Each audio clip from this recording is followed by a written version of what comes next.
If deer and rabbits keep turning your yard into a buffet, you may not have a plant problem.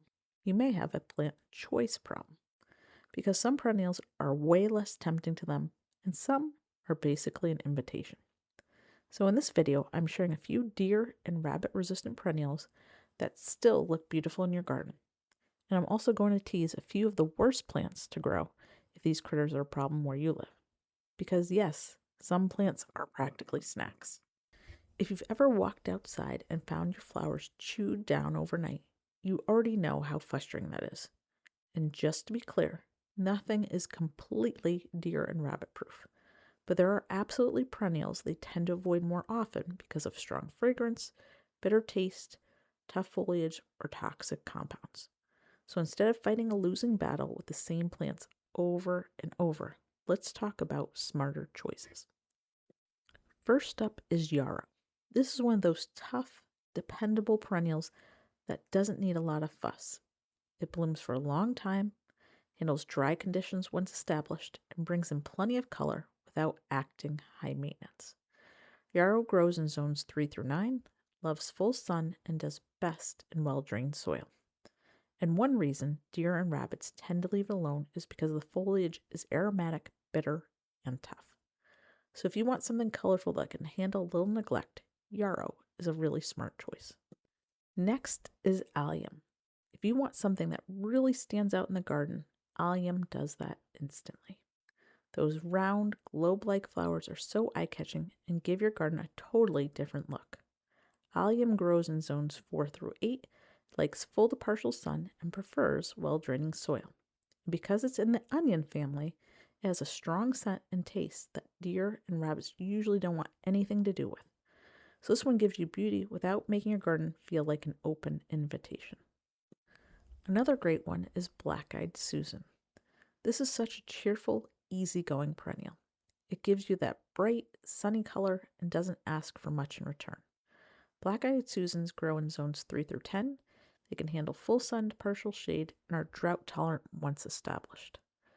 Deer and rabbits often avoid them because of their bitter taste and tougher stem texture.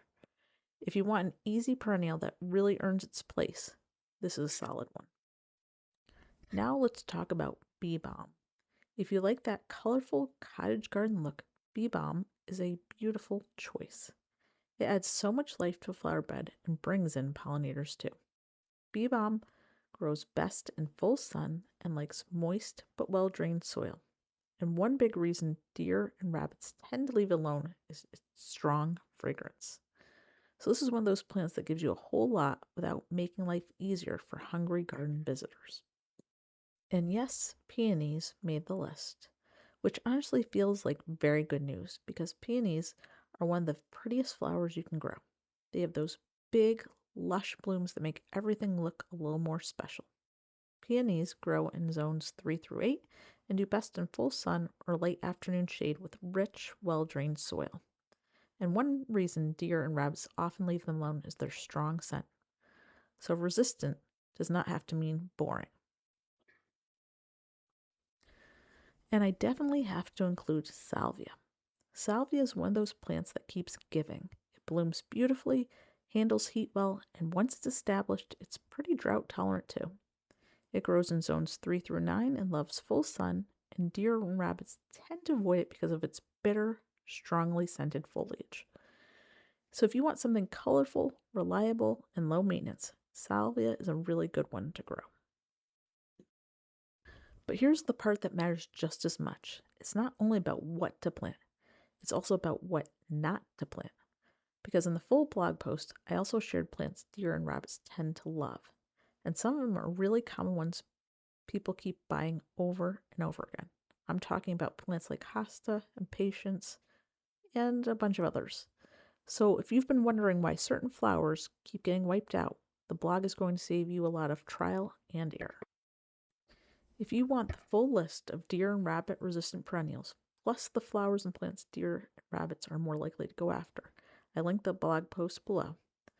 And tell me in the comments what plants gets eaten first in your yard every single year. Because I feel like every gardener has that one plant they never leave alone.